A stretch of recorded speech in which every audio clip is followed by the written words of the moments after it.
Through Europe, French energy giant EDF has confirmed its finance chief has quit the company amid concerns over the $25 billion Hinckley Point nuclear power plant in southwest Britain.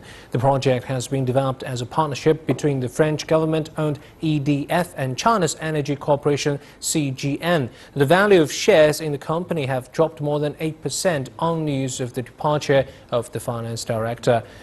His name is Thomas Pikemel. Richard Bestig reports from the UK on the prospects of the project. Hinckley Point is the most expensive nuclear project in the world, but plans have been blighted by doubts and delays.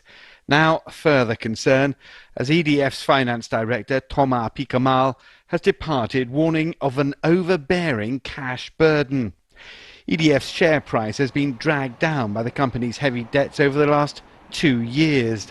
Last month, it announced a 68% collapse in annual profits and a cut in dividends.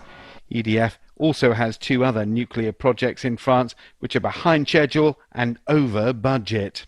The debt burden is dragging on EDF's final decision, according to industry insiders. Well, they're right to consider it, and they obviously will be considering it in great detail before they come to a final decision.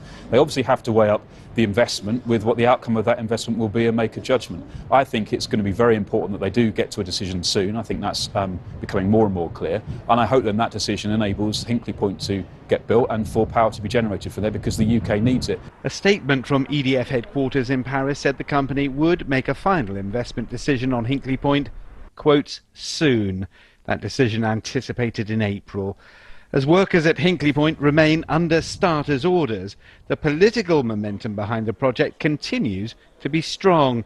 French President François Hollande, alongside UK Prime Minister David Cameron, last week described it as a pillar of the Franco-British relationship.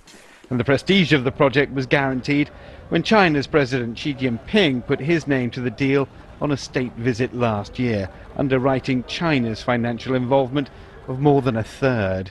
So, with the departure of EDF's chief financial officer, it would appear that the financial arguments against EDF in France, at least, have been swept aside by political heavy plant. Richard Bestig, CCTV, London.